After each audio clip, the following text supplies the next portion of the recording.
تو اسے پیمانہ امروز و فردا سے نہ ناپ، جاویداں پیہم دماں ہر دم جواں ہے زندگی۔ اس میں یہ وقفہ جو ہے خلق الموت والحیات لیبلوکم ایکم احسن عملا، یہ اس جسد کے ساتھ اس روح کا اتصال، اور یہ 30 40 50 60 70 80 100 برس کی عمر، یہ ایک وقفہ ہے، یہ امتحانی وقفہ ہے، تمہیں جانچا جا رہا ہے، پرکھا جا رہا ہے۔ ایکم احسن عملا، اس کو بھی اقبال نے اسی نظم میں خوب بیان کیا ہے کہ قلزم ہستی سے تو ابھرا ہے مانند حباب، اس نیا خانے میں تیرا امتحان ہے زندگی۔ اب اگر تو دو چیزیں انسان پر واضح رہیں، اور نہ صرف واضح رہیں، مستحضر رہیں۔ واضح تو ہو جاتی ہے ایک چیز، پھر آدمی بھول جاتا ہے، تو کوئی فائدہ نہیں رہتا اس کے۔ مستحضر ایک یہ کہ اصل زندگی آخرت کی زندگی ہے، طویل ہے۔ بل توسرون الحیات الدنیا والآخرۃ خیر وابقیٰ کلا بل تحبون العاجلہ وتذرون الآخرہ، تم اس عاجلہ کو پسند کرتے ہو، اس دنیا کی زندگی کو تم ترجیح دیتے ہو، جبکہ آخرت ہے جو باقی رہنے والی ہے، ابدی۔ اگر تو یہ معلوم ہو، جیسا کہ سورہ عنکبوت کی آیت کے حوالے سے میں نے آپ کو آیت سنائی کہ وَمَا هَذِهِ الْحَيَاةُ الدُّنْيَا إِلَّا لَهْوٌ وَلَعِبٌ وَإِنَّ الدَّارَ الْآخِرَةَ لَهِيَ الْحَيَوَانُ لَوْ كَانُوا يَعْلَمُونَ، اصل زندگی جو ہے وہ آخرت کی زندگی ہے، کاش کہ انہیں معلوم ہوتا۔ ایک حقیقت تو یہ معلوم ہو اور مستحضر رہے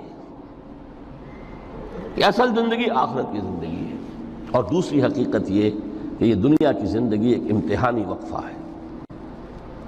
قلزم ہستی سے تو ابھرا ہے مانند حباب، اس نیا خانے میں تیرا امتحان ہے زندگی۔ یہ مستحضر رہے تو اس کا نتیجہ کیا نکلے گا؟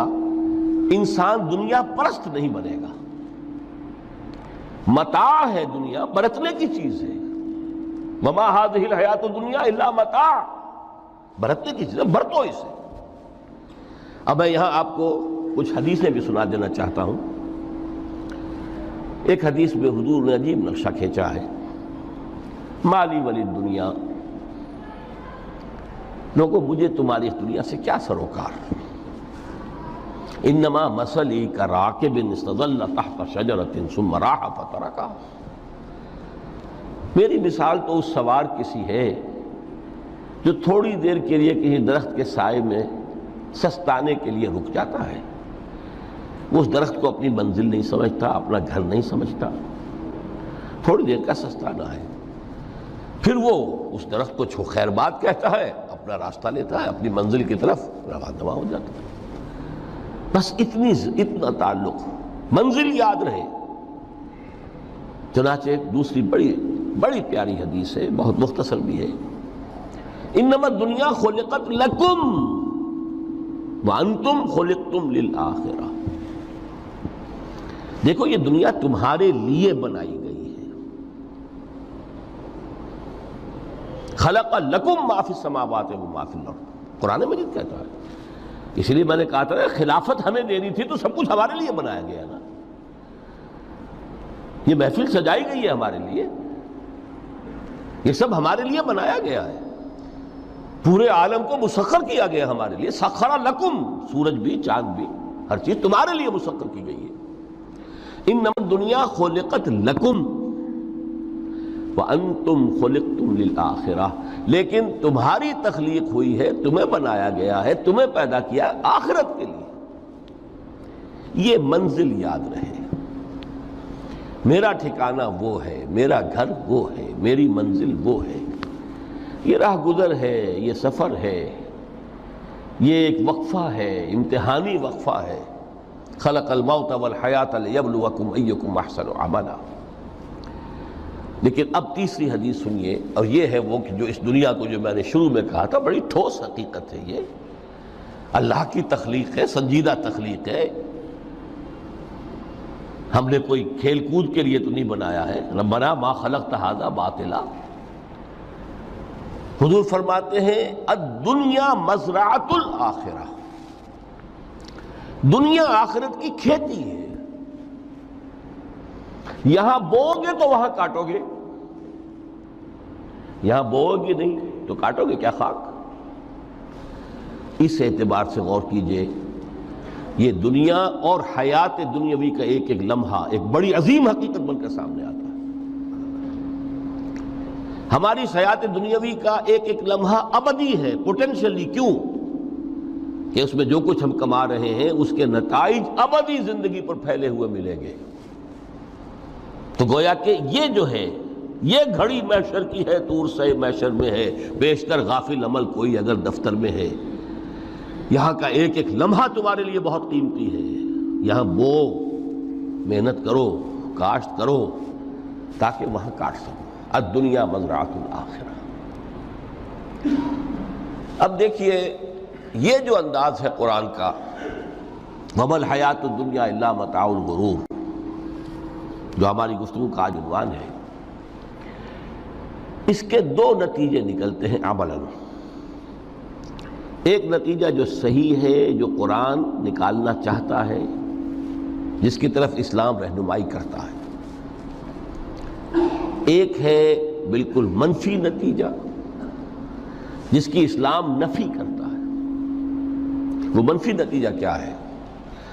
دنیا دھوکے کی ٹٹی ہے، چھوڑو گھر گھرستی کو، دفع کرو، رب سے لو لگانی ہے۔ یہ شادی کر کے اور گھر گھرستی کا کھکیڑ مول لینا، کہاں ایک پیٹ کا پالنا، کہاں 10 پیٹ لگ جائے پیچھے، اسی میں آدمی جو ہے گم ہو کر رہ جاتا ہے۔ لہذا گھر گھرستی کو چھوڑو، تجدد کی زندگی گزارو۔ پھر یہ تمدن ہر جگہ شر ہے، برائی ہے، دھوکہ ہے، فریب ہے، جھوٹ ہے، دفع ہو جاؤ، جاؤ کہیں پہاڑوں کی چوٹیوں پر، کہیں غاروں میں، گپھاؤں میں، کہیں جنگلوں میں دھونی روا۔ یہ ہے اس کا ایک منطقی نتیجہ جو نکلا ہے دنیا میں، اور تقریباً تمام مذاہب عالم میں نکلا ہے۔ رہبانیت جس کی جس شد و بد کے ساتھ نفی کی ہے محمد رسول اللہ صلی اللہ علیہ وسلم، لا رہبانیت فی الاسلام، اسلام میں کوئی رہبانیت نہیں، نفی ہے، مکمل نفی، لا رہبانیت فی الاسلام۔ فرمایا کہ النکاح من سنتی، یہ میری سنت ہے، میرا طریقہ ہے، گھر گھرستی کی زندگی اختیار کرنا یہ میری سنت ہے۔ 3 صحابہ پر کچھ اسی طرح کا غلبہ ہو گیا تھا۔ صحابہ میں ہر طرح کے لوگ تھے، ان میں وہ لوگ بھی تھے کہ جو بڑے ریشنلسٹ تھے، عقل کے حوالے سے بات سمجھنے والے۔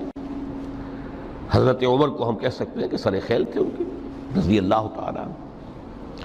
کچھ درویش منش لوگ بھی تھے، کچھ پر یہ تقویٰ کا اور درویشی کا بہت زیادہ غلبہ ہو گیا تھا، مغلوب الحال ہم انہیں کہہ سکتے ہیں۔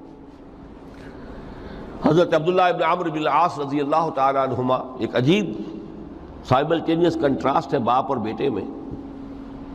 عمرو بن العاص بہت بڑے سیاستدان، مدبر، عرب نے چوٹی کے جو 3 سیاستدان پیدا کیے ان میں سے ایک عمرو بن العاص ہے، واریر، کانکرر، سیاستدان۔ لیکن عبداللہ ابن عمرو بن العاص بالکل درویش، روزانہ روزہ ساری رات کھڑے ہیں، نہ بیوی سے کوئی سروکار، نہ کسی سے کوئی سروکار۔ حضور کو اطلاع ملی، بلا لیا، جواب طلبی ہو گئی، یا عبداللہ اولم اخبر انک تصوم الدہر وتقوم اللیل، اے عبداللہ مجھے یہ خبر دی گئی ہے تم ساری رات کھڑے رہتے ہو، روزانہ روزہ رکھتے ہو، کیا کہتے ہیں؟ جی حضور ایسا تو ہے۔ لا تفعل، مت کرو ہرگز۔ فإن لنفسك عليك حقا وإن لزوجك عليك حقا وإن لزورك عليك حقا، دیکھو تم پر تمہارے اس جسم کا اور نفس کا بھی حق ہے، اسے آرام بھی دو، اس کی ضروریات بھی پوری کرو، اس کی دیکھ بھال بھی کرو، یہ بھی تمہارے پاس امانت ہے اللہ کی۔ پھر تم پر تمہاری بیوی کا حق ہے۔ کسی صحابی نے دیکھا تھا حضرت عبداللہ ابن عمرو بن العاص کی بیوی کو کہ وہ بالکل جیسے کہ میلی کچیلی حالت میں تھی۔ پوچھا یہ کیا حال بنا رکھا؟ ان کا کہ آپ کے دوست کو تو کوئی غرض ہے ہی نہیں سرے سے. ظاہر بات ہے کہ مسلمان بیوی اور کس کے لیے وہ سنگھار کرے گی جب شوہر ہی کو کوئی دلچسپی نہ ہو، اس سے غرض ہی نہ ہو. لا تفعل.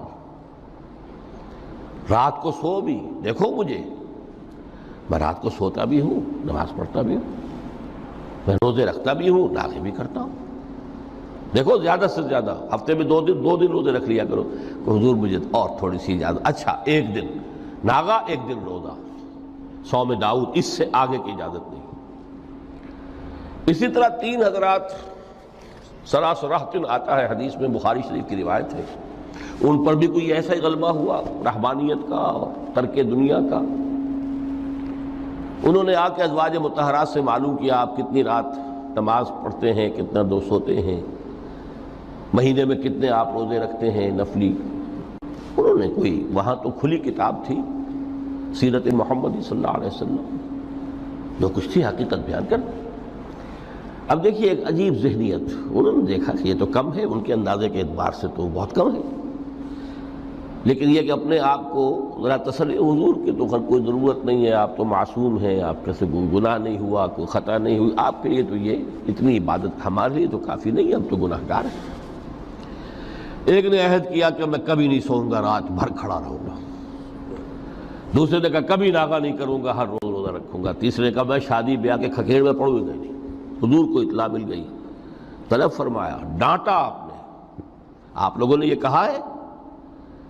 جی ہاں ہم نے کہا تو ہے. واللہ، خدا کی قسم، میں تم میں سب سے بڑھ کر متقی ہوں،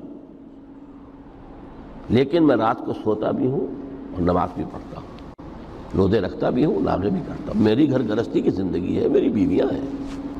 من رغب عن سنتی فلیس منی، یہ ٹکڑا جو جوڑ دیا جاتا ہے نکاح کے خطبے میں اس حدیث کے ٹکڑے کے ساتھ، یہ 2 علیحدہ حدیث ہے بالکل، النکاح من سنتی، اور یہ ٹکڑا اس طویل حدیث کا ہے، من رغب عن سنتی فلیس منی، جو میری سنت کو پسند نہیں کرتا پھر اس کا مجھ سے کوئی تعلق نہیں.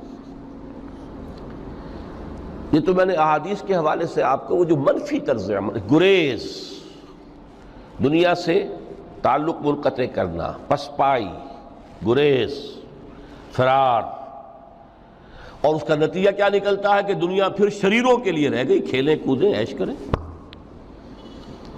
جو سلیم الفطرت نیک لوگ تھے وہ تو گئے،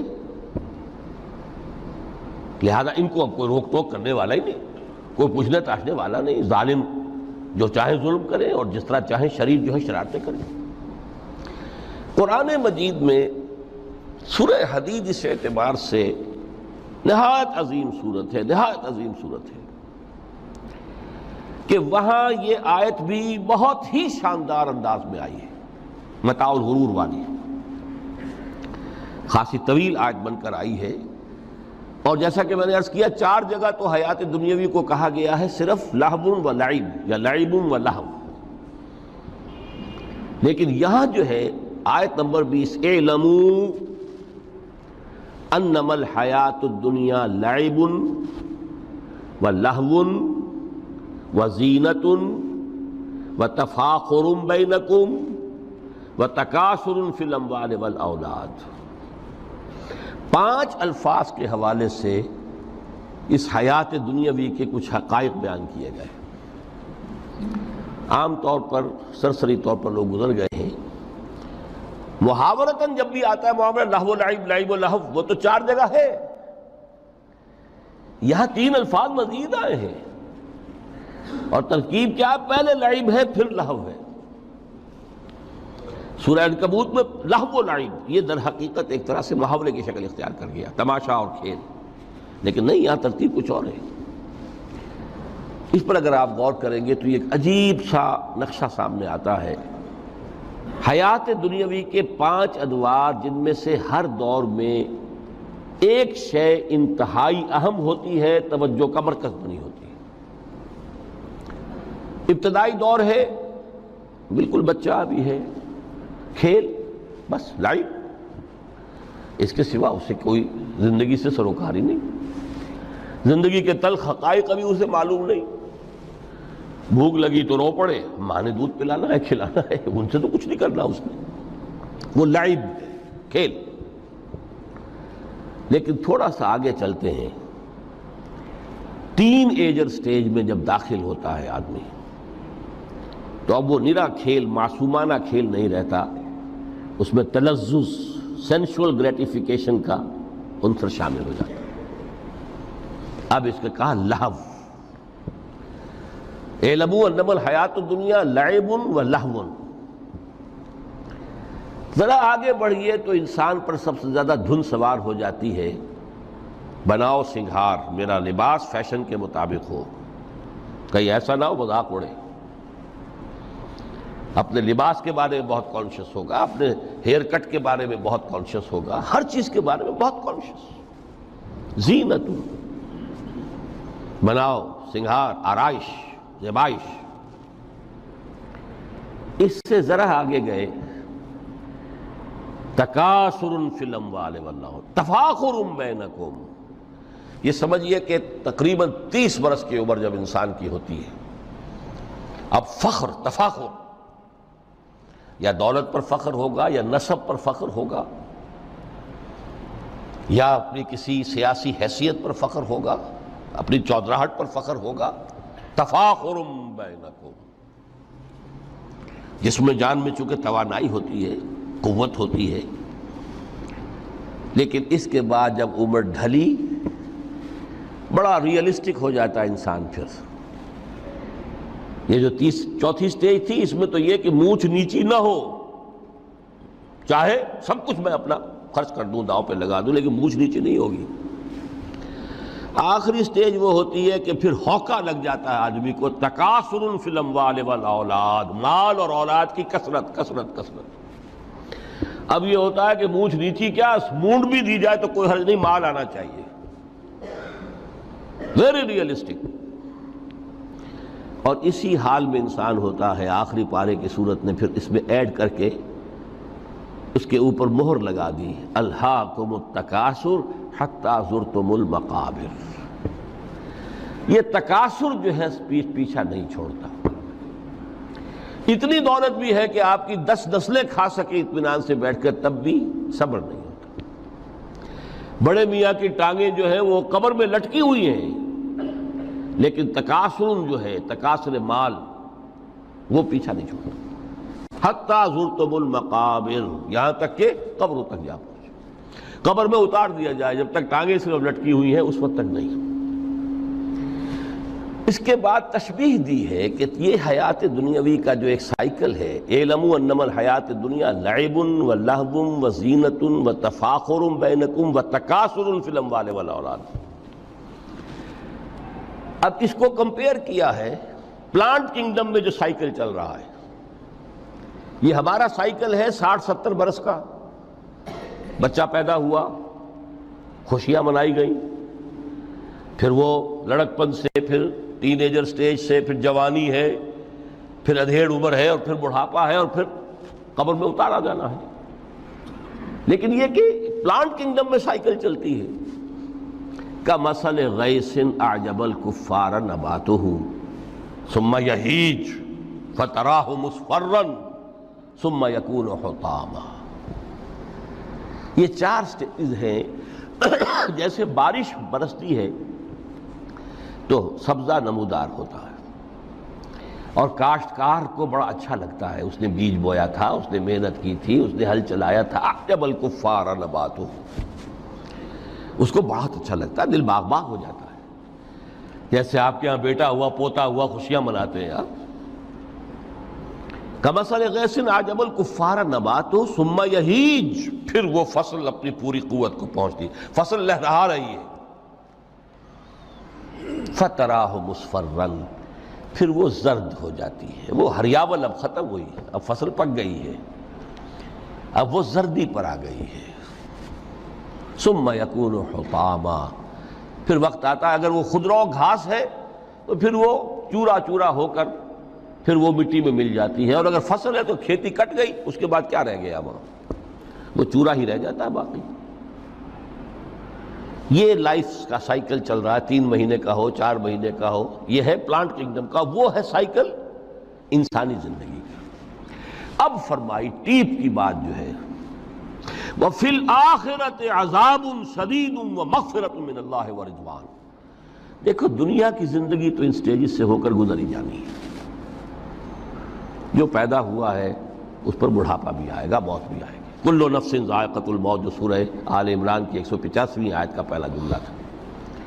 ہر انسان کو جو پیدا ہوا موت آنی ہے۔ اب یہ ہے کہ وہ کہیں آپ نے محل میں گزار لی زندگی، کسی کٹیا میں گزار لی زندگی، کسی کی فٹ پاتھ پر گزر گئی زندگی۔ زندگی گزر جاتی ہے، گزرتی ہے، اور ان 5 سٹیجز میں سے ہو کر گزرتی ہے۔ آپ گندی گلیوں میں بچوں کو کھیلتے ہوئے دیکھتے ہیں، وہ بھی کھیل رہے ہوتے ہیں، نالیوں کے پانی کے اندر کھیل رہے ہوتے ہیں، ان کا بھی کھیل ہے، گندے جوہڑ میں کھیل رہے ہوتے ہیں۔ وہ تو ہے زندگی کی وہ سٹیج جو ہے کھیل کی ہے۔ کسی کے پاس بڑے قیمتی کھلونے ہیں، ان سے کھیل رہا ہے، کوئی اس طرح گلی ڈنڈا کھیل رہا ہے یا کچھ اور کھیل رہا ہے، لیکن وہ 5 سٹیجز تو آئیں گی۔ اعلموا انما الحیات الدنیا لعب ولہو وزینۃ وتفاخر بینکم وتکاثر فی الاموال والاولاد کمثل غیث اعجب الکفار نباتہ ثم یہیج فتراہ مصفرا ثم یکون حطاما وفی الآخرۃ عذاب شدید ومغفرۃ من اللہ ورضوان۔ آخرت میں جا کر یہ بائیفرکیشن ہو جانی ہے، یا تو شدید عذاب اور یا اللہ کی مغفرت اور رضا۔ Now the choice is yours، اما شاکرا و اما کفورا، فیصلہ تم خود کر لو۔ وما الحیات الدنیا الا متاع الغرور، یہاں بھی آخری الفاظ وہ ہے کہ دنیا کی زندگی دھوکے کے سوا کچھ نہیں۔ کیوں؟ اگر تو دنیا کی زندگی میں گم ہو گئے، جیسے کہ اقبال نے کہا ہے کہ کافر کی یہ پہچان کے آفاق میں گم ہے، اور مومن کی یہ پہچان کہ گم اس میں ہے آفاق۔ دنیا میں رہو، طالب دنیا نہ بنو، طالب عقبہ، طالب آخرہ۔ دنیا میں رہو، برتو، استعمال کرو، تمہارے لیے پیدا کیا گیا، بھائی برتو، متاع ہے، برتنے کی شے ہے۔ ہاں حلال اور حرام کی پابندیاں سامنے رکھو، باقی برتو۔ مطلوب یہ نہ ہو، مقصود یہ نہ ہو، مطلوب آخرہ ہو۔ انما الدنیا خلقت لکم وانتم خلقتم للآخرہ۔ منزل وہ رہے، مستحضر رہے، سامنے رہے کہ میں تو اجنبی ہوں، یہاں یہ میرا وطن نہیں ہے۔ الدنیا سجن المومن و جنت الکافر۔ جیسے کسی پرندے کو کسی پنجرے میں بند کر دیا گیا ہو، اس طرح ہمیں اس دنیا میں بھیج دیا گیا، اللہ کی مرضی ہے، اس نے بھیجا ہے۔ جب تک وہ چاہتا ہم رہیں گے یہاں، لیکن ہمارا دل یہاں نہیں لگے گا۔ بازار سے گزرا ہوں، خریدار نہیں ہوں، طالب دنیا نہ ہو، تب تو یہ کوئی دھوکے کا سودا نہیں، وطن نہیں، بالکل نہیں۔ حضور نے خود فرمایا مجھے تمہاری اس دنیا میں سے فلاں فلاں چیزیں بہت پسند ہیں، اور کس قدر ریئلسٹک ہیں۔